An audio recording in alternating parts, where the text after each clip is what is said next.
Good morning, everybody.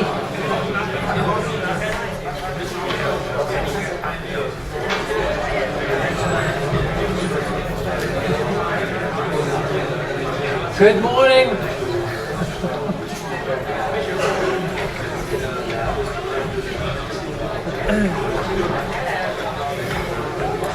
Welcome to the module called Comp 4037 Research Methods.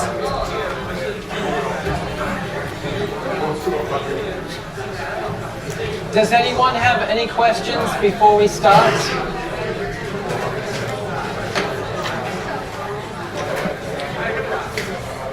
Okay, somebody did ask me a question before we started. Somebody did. I have the question right here. The question is, hi Robert, I know you've put this in Moodle page, but is it okay for me to watch the previous year's YouTube lectures? As in, they won't have much changes from last year, question mark. So the answer to the first question is yes, it's okay to watch the previous year's YouTube lectures. Yes, that's correct. As in, they won't have much changes from last year. That's incorrect. They will have changes from last year. They'll have significant changes from last year. So you can't watch last year's YouTube lectures as a replacement for this year's lectures, right? Secondly, is the coursework on Moodle for this year or last year's to get an idea of what to expect for this year? Yes, the coursework on Moodle right now is for this year. So you can look at that and get a very good idea of what to expect this year. I'm asking this question because I have 70 credits, so planning on how to balance it out this semester. If it is similar, I can watch the lectures when I can instead of waiting for this year's lectures to be released. So yeah, do not use last year's lectures as a substitute for this year's lectures. You can use them as like a complement or a supplement, but not a substitute. Anybody have any other questions before we start? I'm guessing that the student that wrote this is not here. Is the student that wrote this here? I'm guessing he's not.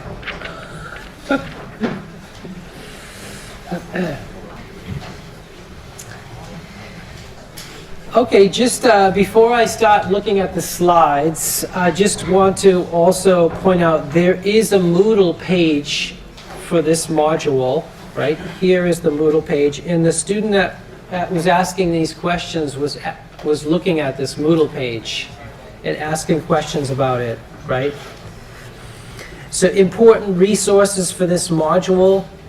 There's an MS Teams group for this module. So if you ask me a question, I might answer the question in the MS Teams group chat, the module chat. So make sure you sign up, you click on that link and join the module, the Teams chat for this module. Yeah. Everybody familiar with Teams from last semester? Now there's a YouTube playlist of lectures from last year. That's what the student that wrote this email was talking about. They said, can I watch this playlist instead of attending these lectures? Not a good idea, not a good plan. The lectures will change. Yeah. The topics will be the same, but the lectures will change. And then there's some more past lectures there. There's a description of what the resource is. There are lots of research skills offered by the library to all students. They do overlap with some of the skills that we teach in this module. So I encourage you to have a look at those, especially when it comes to language and writing. So there's a lot of like language skills in this module and writing skills, and the library has also like exercises and training to help with language and writing, because I know a lot of people in this room struggle with language and writing, which is okay. Yeah. There's an academic skills study group, and there's an academic language and communication skills set of lectures and courses and all that stuff. So there's a lot of activity at the university that overlaps and supplements what we do in this module. Right, and there's a module overview, right, with the goals and aims, the lectures, the workshops, and then there's coursework. There's information about the coursework. You can have a look at it. Coursework 1, Coursework 2, Coursework 3, and so on. And I will just make this available.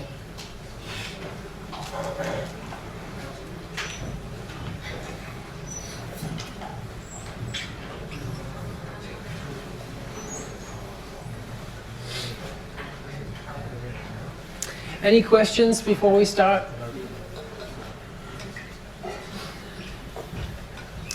Exciting first lecture.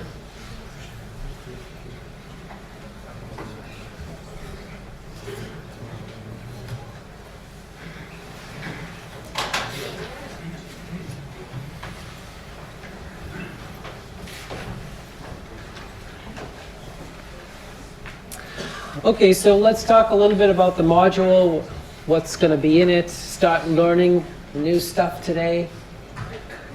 So the aim of this module is to introduce you to research, right?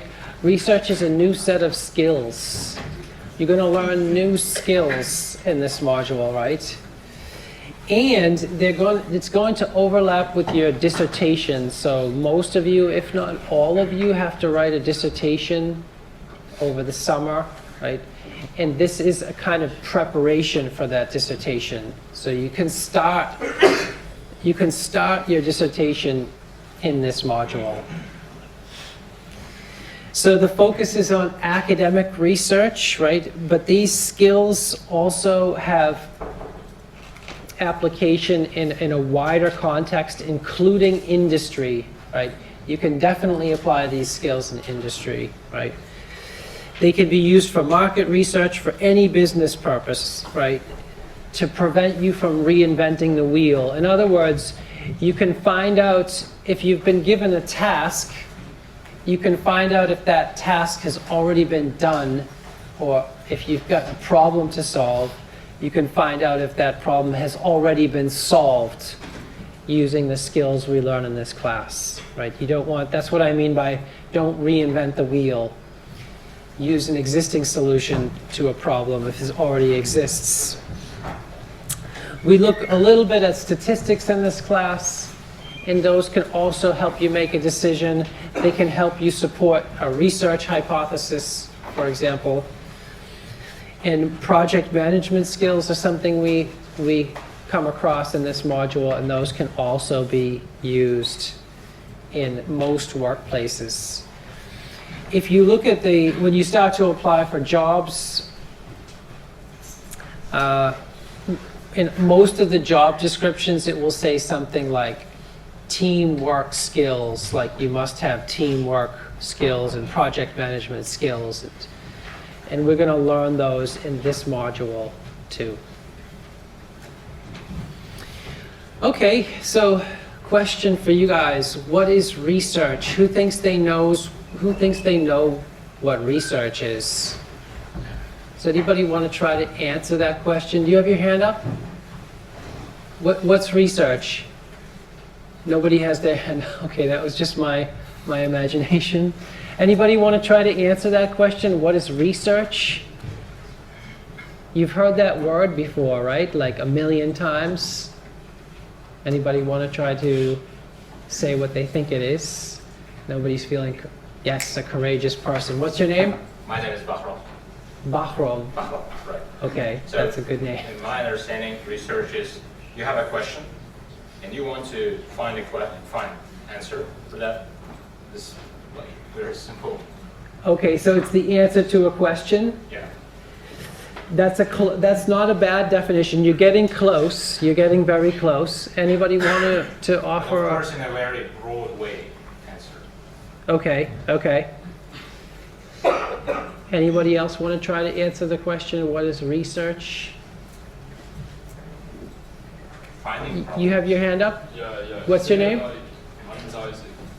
But isn't it like, so building on what you said, like you have this question and you're just trying to find like evidence to like prove like your hypotheses, you know? Yeah, that sounds more like what we're looking for. Exactly. That's a good answer. It's needs a little bit more articulation, but that's the idea. Yes. So if we look up the definition of research, it says the systematic investigation into and study of materials and sources in order to establish facts and reach new conclusions. For example, the group carries out research in geochemistry. That's the noun form. And then the verb form is to investigate systematically. Right, that's from the Oxford Language Dictionary. These are my definitions. I usually will have my definitions after the dictionary definitions, because dictionary definitions are confusing, I find. Like, if I asked you to memorize this, you would be really unhappy, right? Because that's a weird definition. So my definition is the evidence gathered to support a point of view, theory, perspective, or hypothesis.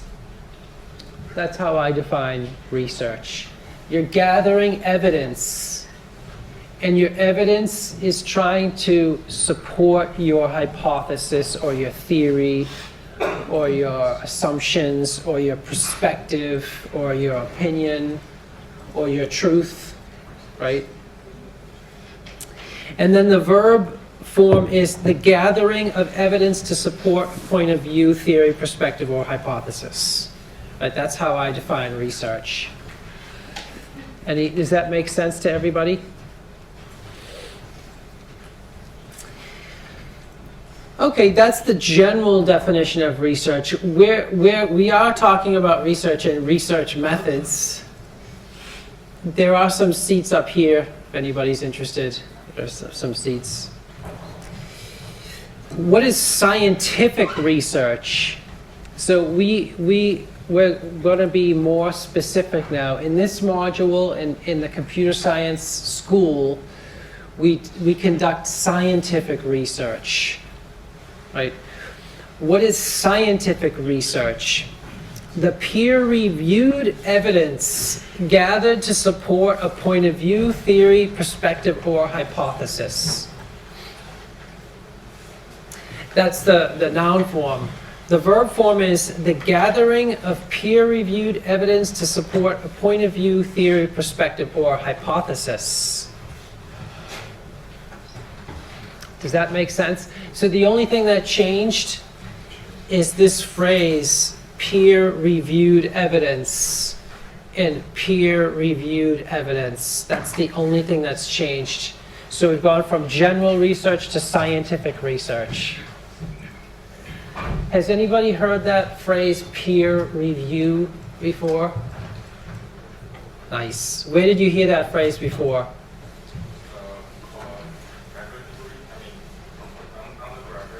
Undergraduate? Where did you study? In California? Really? You did an undergraduate in California?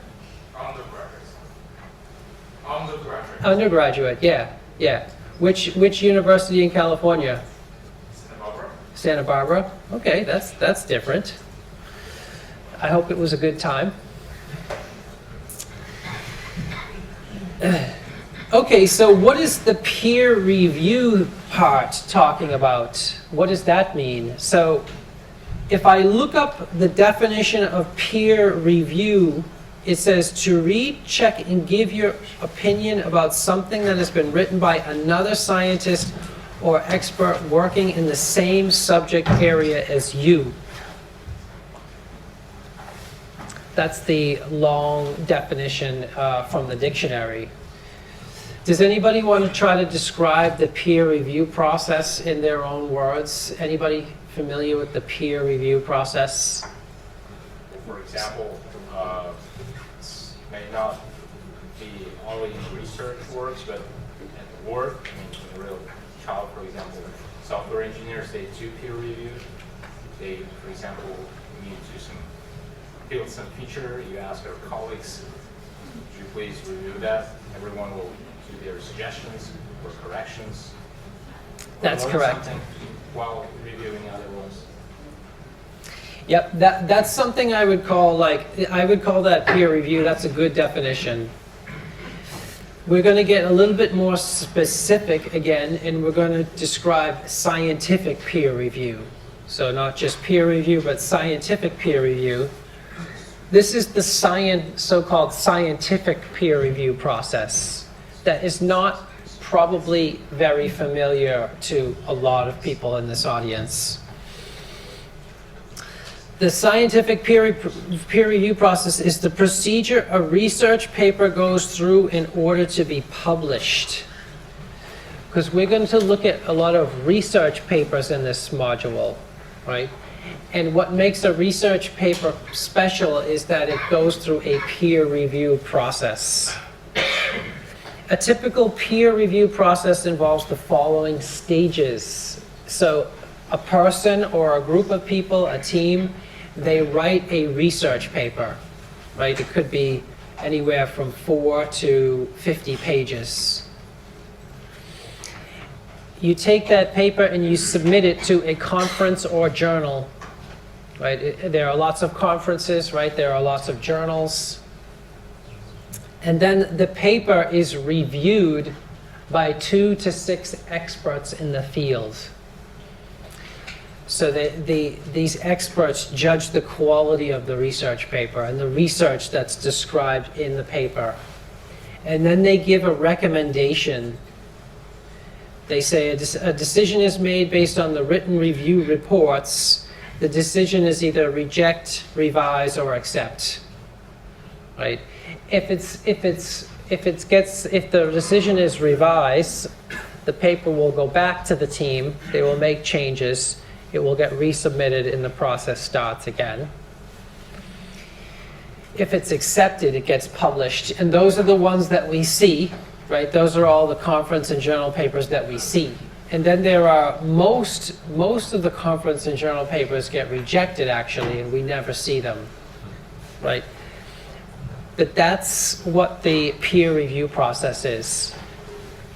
So in this module and in computer science in general, we focus on scientific research, right? And scientific research is the gathering of peer-reviewed evidence to support a hypothesis, a point of view, perspective, or theory.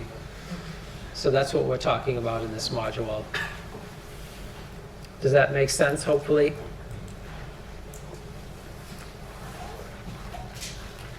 And then we have so-called good research and bad research.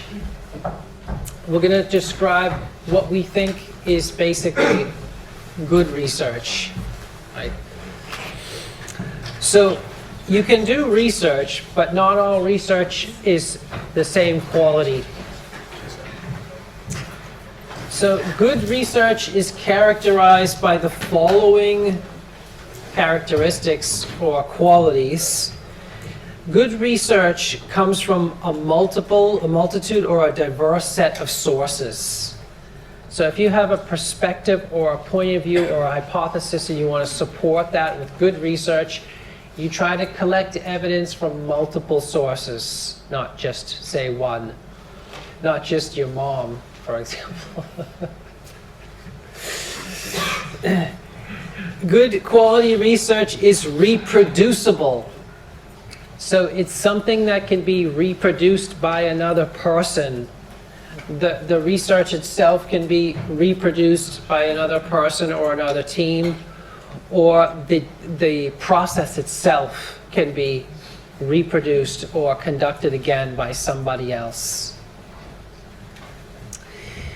So is systematic, right? Good quality research is systematic. In other words, it follows a well-defined process, a process that's hopefully documented and repeatable and is thorough, right? It doesn't leave out important information. It tries to include a large body, large representative body of information. Does that make sense? So those are the kind of the qualities we're looking for good quality research. Has anybody ever thought about, I'm gonna ask you about this, is reproducible? I don't know if there are some people that are kind of like to think in this room or think about truth. Like, what is truth? Has anybody ever tried to define truth before? Right? We're always in this pursuit of truth, the truth. What is true, what is false? Especially in the context of science and facts and all this stuff. Has anybody ever thought about this? How does something become true? Like, imagine I have a theory and I publish a theory. How does it become the truth, like, and spread? For example, the Earth revolves around the sun, right? Somebody had this as a theory, right? And then we decided at some point that it was the truth. So it started as a theory, and then it became a universally accepted truth, right? How does that work? Anybody have any ideas? How does something become true or an accepted truth? Has anybody ever thought about that? I agree that. Can you state your name? Matthew. Matthew. I heard that enough people agree that the evidence points to that. Exactly. Enough people agree. And what makes people agree? You have to see it to believe. Who said that? You have to see it to believe. That's right. So it's reproducible. That's the key. So if I say the Earth revolves around the sun, here's the procedure you can follow to demonstrate that. And then I publish that in Nottingham, right? Somebody has to read it somewhere else, maybe in China or India.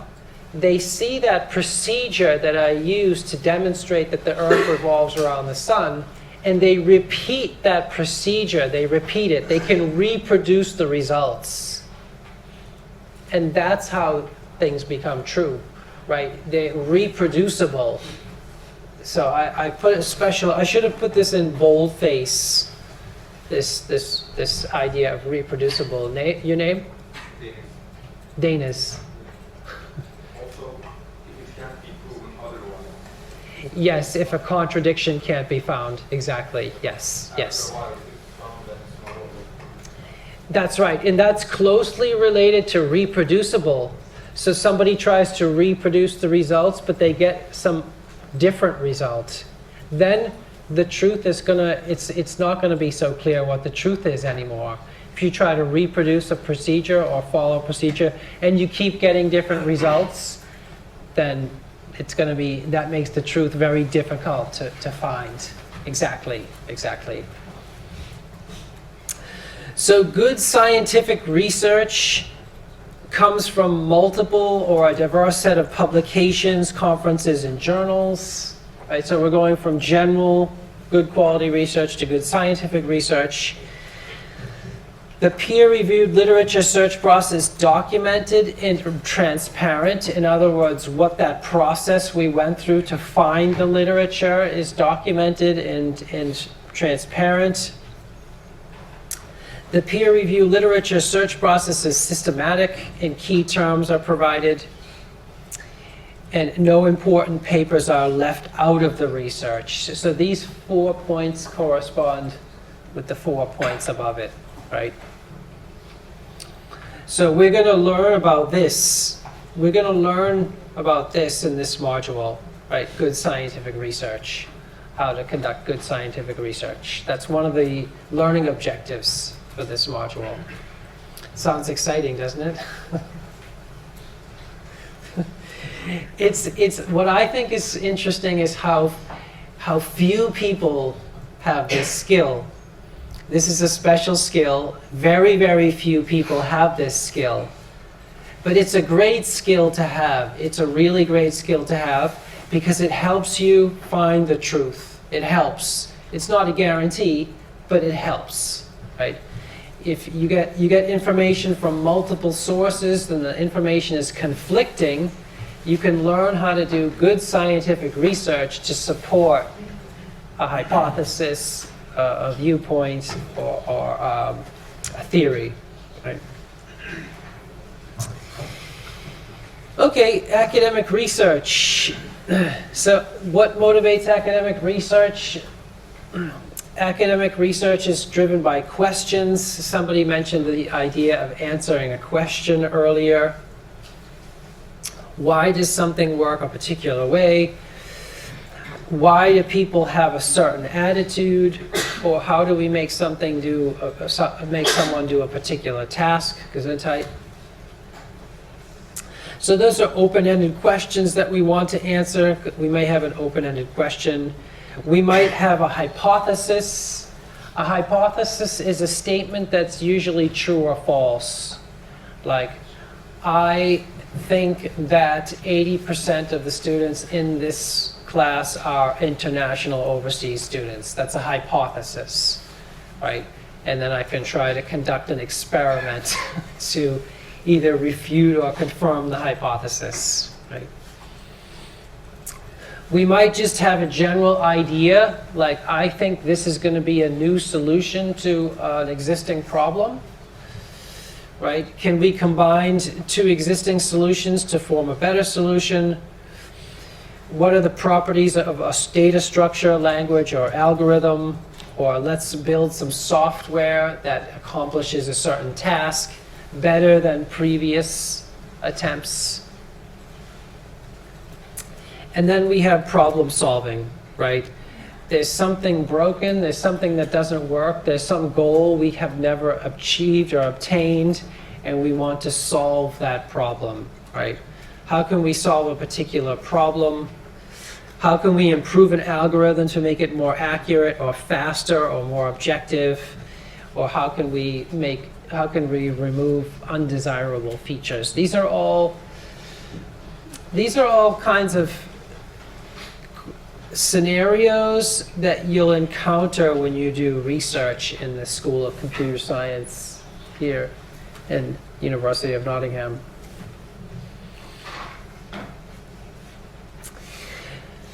So we have types of research. Exploratory research is when you don't really have a very well-defined hypothesis. You just have a more abstract idea. Like, I think that we can find a better solution to a given problem, right? You might not know exactly what the hypothesis is or exactly what the final goal is. You just have this general idea, right? We call that exploratory research. Research involved in tackling a new problem about which little is known. So the research idea cannot be at the beginning formulated very well, right? It's just a general notion. It's not as precise. You don't even know, like for example, you're given a data set and you don't even know what the data set is. And you start to explore it to find out what it is. That's like exploratory research. You're exploring. You arrive in a new city and you just start exploring. You don't have any hypothesis or exact directions. You just step out the door, walk, and then start turning in random directions, right?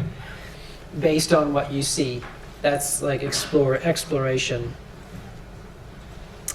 Hypothesis-based is when you have a very specific theory or idea. right? For example, I believe that there are 70% or 75 or 80% male students in this module, right? That's a very specific hypothesis that can be tested, and we can find an answer of true or false, generally speaking, at the end, right? And there's also problem-solving research. We start from a particular problem, some barrier that we want to overcome, and then we try to figure out a solution, right? Like, I want to send an email to the moon. What solution can we put together to get that to happen, right?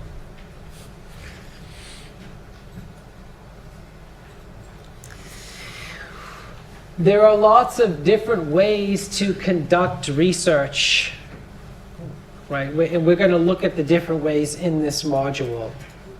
We can use so-called qualitative methods. Does anybody know what the word qualitative means? Anybody want to try to define qualitative?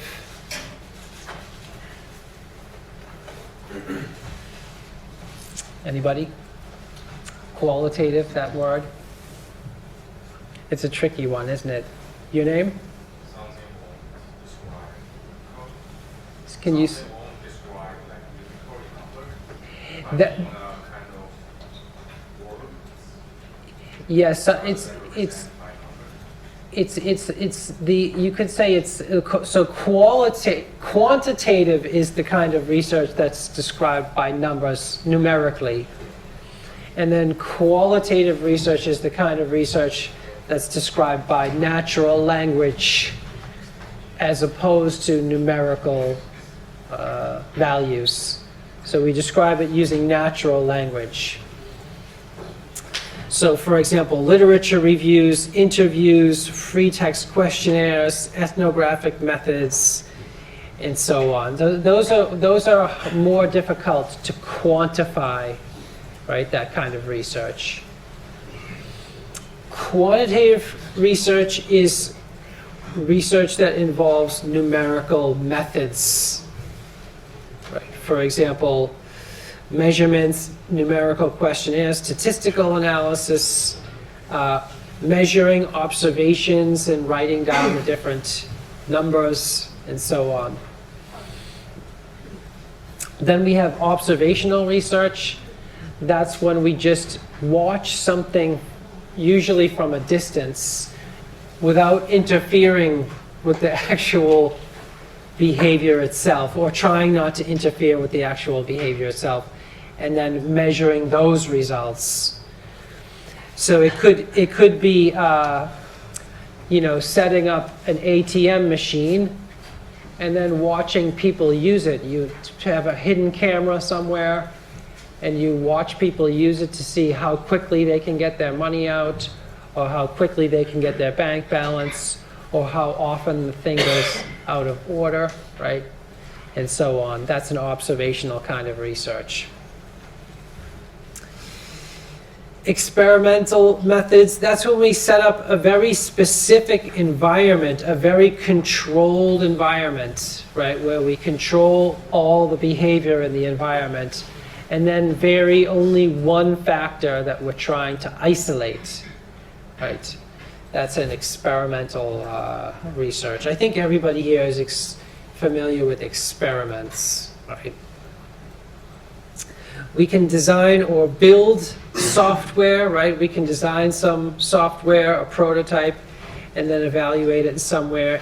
And then we have mathematical methods. These are usually mathematical proofs, right? We have a theory, a mathematical theory, and then we can write a formal proof of that theory. And that's its own category of research methodology. So you'll find out here in this module as well that we cover a lot of different topics, research topics. Every staff member has their own kind of interests and personality and topics of interest that they study, right? So you'll see lots of different topics in this school, right? Some formal methods topics, or some methods research related to blockchain or artwork or machine learning or biology, or people's human-centered research, human-computer interaction. And you'll find a big diversity in methodologies as well, how people conduct their research, right? Everybody in this school conducts their research in a slightly different way. Nobody does exactly the same thing. So you'll find quite a diversity of methodologies, right? From mathematical proofs to observational methods to statistical methods and to software-based methods and user-centered methods and so on.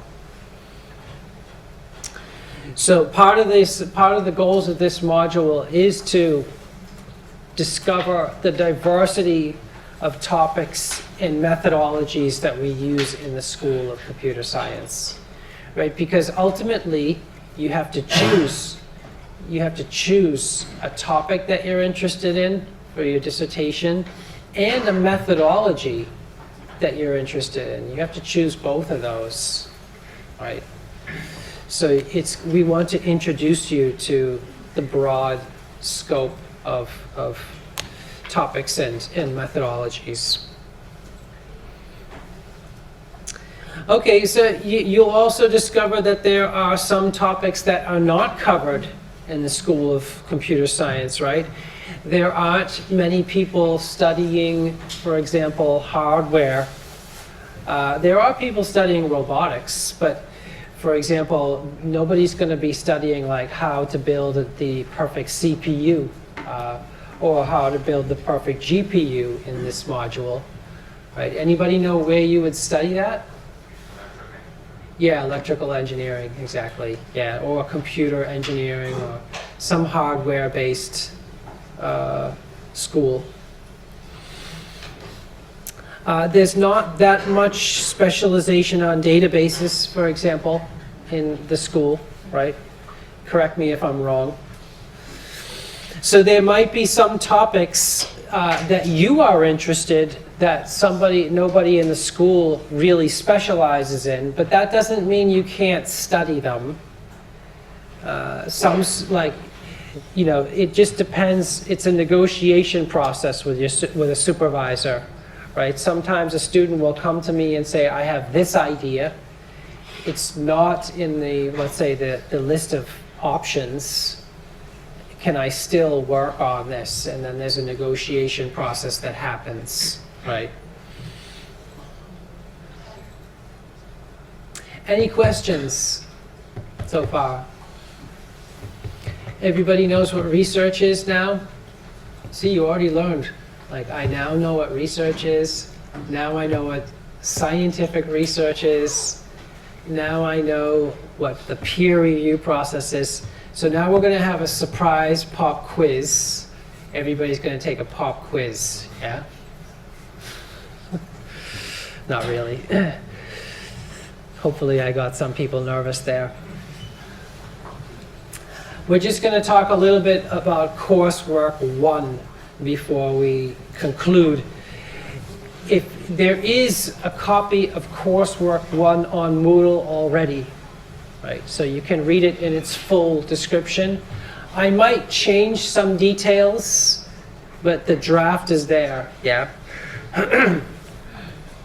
I probably will make some small modifications, some small updates to Coursework 1. So don't be shocked, but they won't be dramatic. They'll just be small changes. Right. So Coursework 1, this is so you can start thinking about it. It's not due until 2025. It's not. There's the deadline is in March, I guess. Yeah. So you don't have to panic, but it's good to start thinking about it now. So you find an interesting research paper written by the members of computer science in the School of Computer Science, and then you prepare a 2-minute video of explaining that paper to a wider audience. So you create a 2-minute summary of that paper. Does that make sense? Sounds exciting? Question? Say it again? You can use PowerPoint for this, yes. Yes. So why do we have this exercise? I mean, videos are more engaging than, say, a PDF file with a lot of text, right? It's easier to sit back and watch a video. If you're trying to communicate to a wider audience, like maybe first-year computer scientists, for example, it's easier to do that in a video format rather than as a PDF, right? So videos provide an accessible overview to beginners, right? They offer a sort of feedback to the public who have funded the work through taxes, right? Research is usually funded through taxes. It also helps spread the ideas, right? So that people understand why science and technology is important, right? Also, videos encourage discussion and debates and discussions of research, right? So the more we discuss it, the better, the more educated we are. We might use videos to build collaborations, for example, and we might use videos to encourage and attract new people to a topic, right? So that it grows and expands. So it's a very great skill to have, actually. If you have this skill, this can also help you get a job. And so when you learn how to create a 2-minute summary video, and you apply that same skill to your dissertation, it can help you get a job, right? Because what's going to happen at a job interview? There's always going to be this question like, what did you do, right? Somebody's going to be asking you, what is your experience? What did you work on? What did you do? And inevitably, your dissertation comes up as a topic of what you did. What's your experience? You know, can you tell me about your dissertation? Now that's a job interview, right? You're all nervous, like, oh my God, I'm gonna die. And then there's this guy sitting there going, tell me about your dissertation, and you're all nervous, right? And because you're nervous, you're not articulating yourself very clearly, right? And then you say, you know what? Would you like to see a video demonstration of my thesis results? The guy behind the desk is going to be like, oh wow, of course I want to see a video demonstration of your thesis results. That's amazing. You have a video you can show me? Like, you're hired. Boom, done. Like, you're going to get the job. You say, yeah, just pull up a web browser, go to YouTube, or you show it, you pull it up on YouTube, and you show the 2-minute video of your thesis results. They're going to be absolutely blown away. They're going to be like, this is the first time any interviewee has ever showed me a video of their thesis results in my entire career. Like, it's never happened before.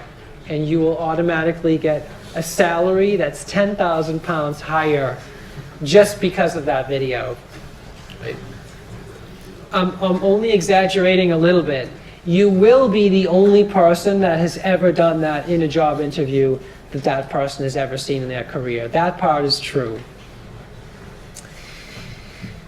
Videos force you to take out the most important information and then convey it visually in a very concise manner.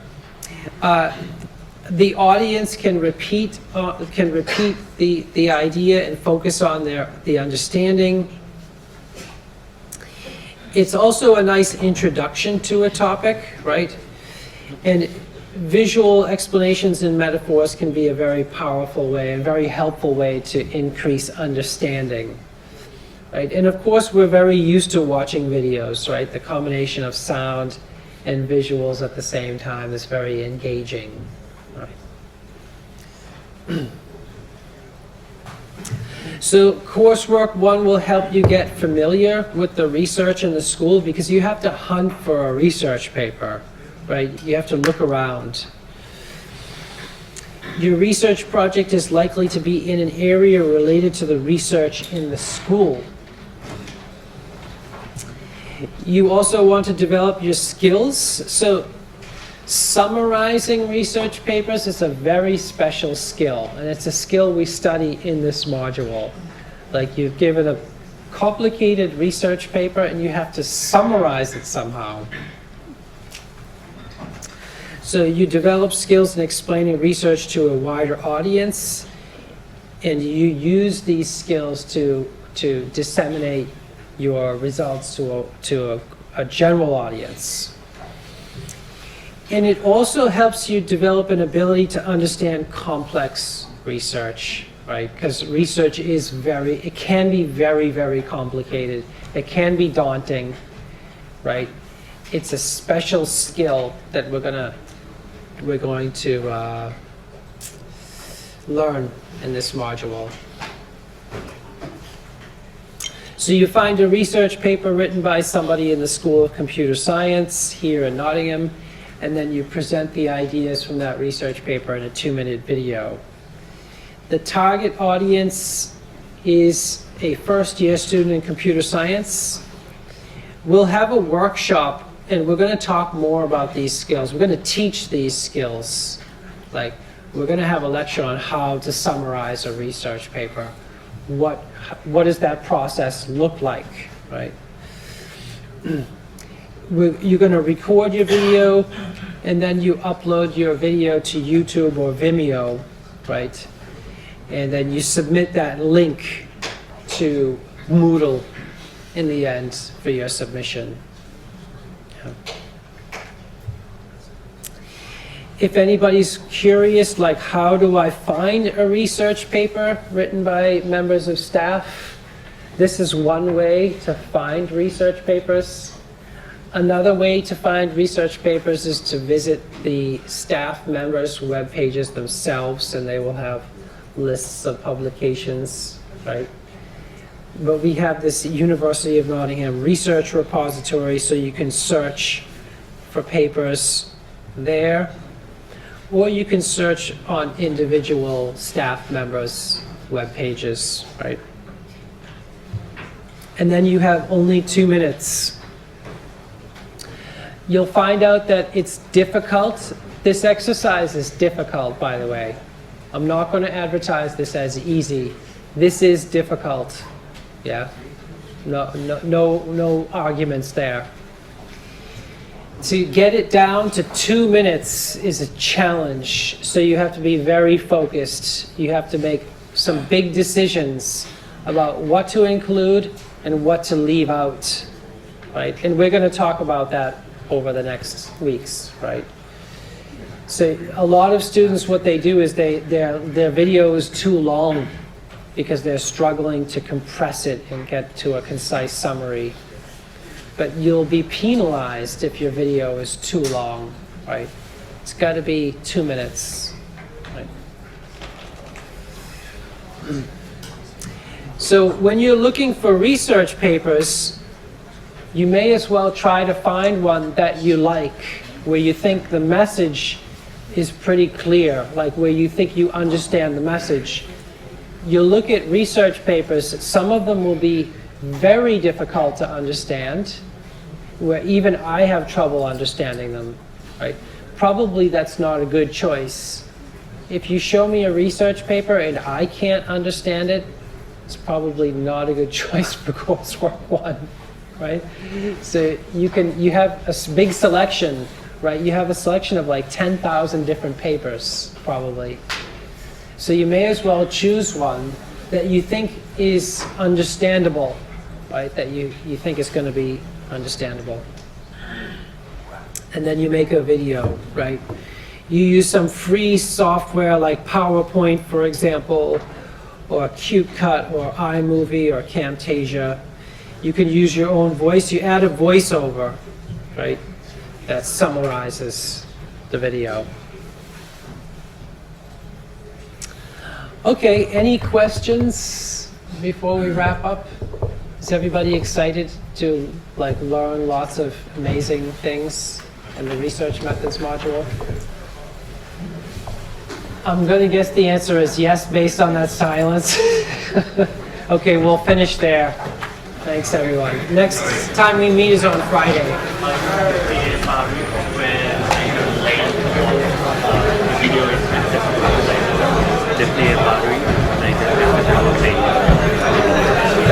Two minutes. Only 2 minutes more. 2 minutes is the maximum.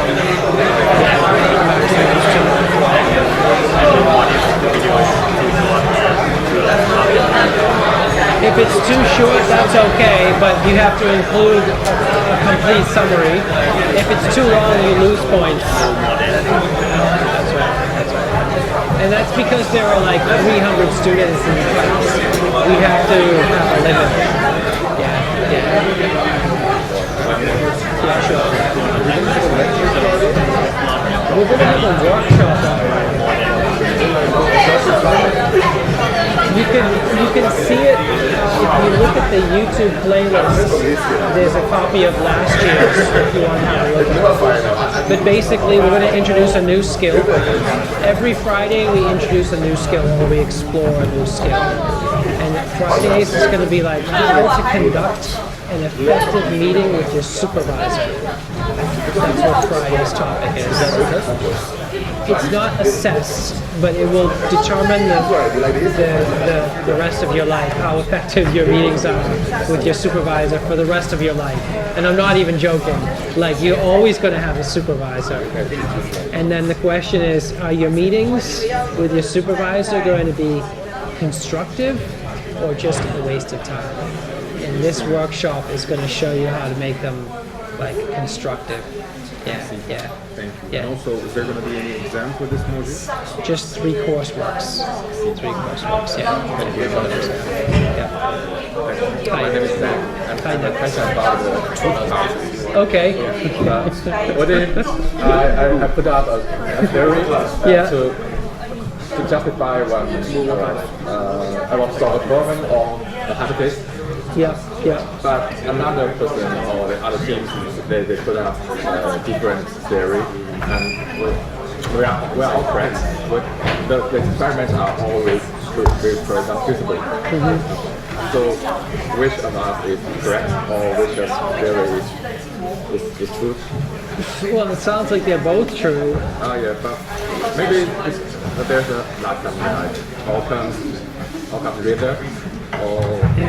Yeah, you'd have to be more specific. But one scenario I can imagine is that the theory or the truth depends on where you are. So for example, like if you publish a theory that says when I watch the water drain down a hole, it will start to turn counterclockwise. But somebody doing the same experiment in the southern hemisphere. Okay, let's take the discussion outside, yeah. Sorry.